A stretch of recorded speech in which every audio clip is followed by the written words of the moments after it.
बिहार चुनाव में महागठबंधन को मिली करारी हार पर कांग्रेस नेता राहुल गांधी ने हैरानी जताई है। बिहार विधानसभा चुनाव में महागठबंधन को बड़ा झटका लगा है।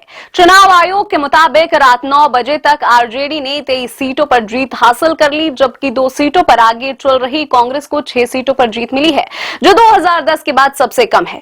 एनडीए को 200 से अधिक सीट हासिल हुई है। राहुल गांधी ने परिणामों को आश्चर्यजनक बताया है। कांग्रेस सांसद और लोकसभा में विपक्ष के नेता राहुल गांधी ने ट्वीट किया कि मैं बिहार के उन लाखों मतदाताओं का हृदय से आभार व्यक्त करता हूं जिन्होंने महागठबंधन में अपना विश्वास व्यक्त किया।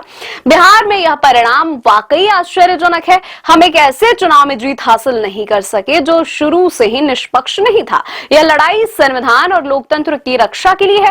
कांग्रेस पार्टी और इंडिया गठबंधन इस परिणाम की गहन समीक्षा करेगा और लोकतंत्र को बचाने के अपने प्रयासों को भी प्रभावी बनाएगा। बिहार विधानसभा चुनाव से कुछ सप्ताह पहले राहुल गांधी द्वारा निकाली गई वोटर अधिकार यात्रा भी बेअसर साबित हुई, क्योंकि यह यात्रा जिन क्षेत्रों से होकर गुजरी वहां भी प्रदेश के अन्य हिस्सों की तरह महागठबंधन का सुपड़ा साफ हो गया है।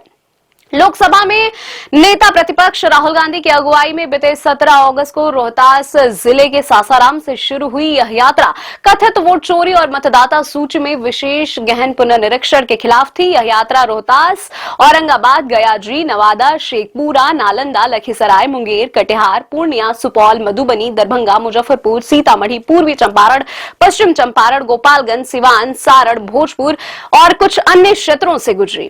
कांग्रेस महासचिव जयराम रमेश ने एक्स पर पोस्ट किया कि निसंदेह बिहार चुनाव परिणाम प्रधानमंत्री, गृहमंत्री और निर्वाचन आयोग द्वारा रची गई वोट चोरी को बड़े पैमाने पर दर्शाता है।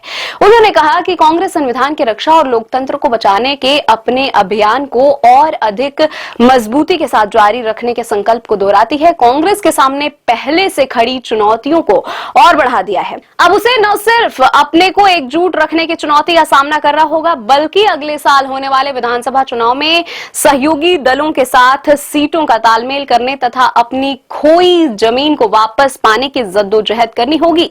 बिहार में कांग्रेस बड़ी ताकत थी। पिछले वर्ष लोकसभा चुनाव में कांग्रेस ने 99 सीटें जीतकर एक बार फिर खड़े होने का संकेत दिया था, लेकिन इसके बाद महाराष्ट्र, हरियाणा, जम्मू कश्मीर और दिल्ली के विधानसभा चुनाव में उसकी हार ने उम्मीदों पर पानी फेर दिया। पिछले करीब 4 दशकों से कांग्रेस की हालत पतली होती चली गई। उसने 1985 में 196 सीटों पर जीत हासिल की थी, लेकिन 1990 में घटकर वह 71 पर आ गई। कांग्रेस ने 1995 और 2000 में क्रमशः 29 और 23 सीटें जीती। 2010 में 4 सीटों पर सिमट गई। हालांकि महागठबंधन के घटक दल के तौर पर उसने 2015 में 27 सीटें जीती थी।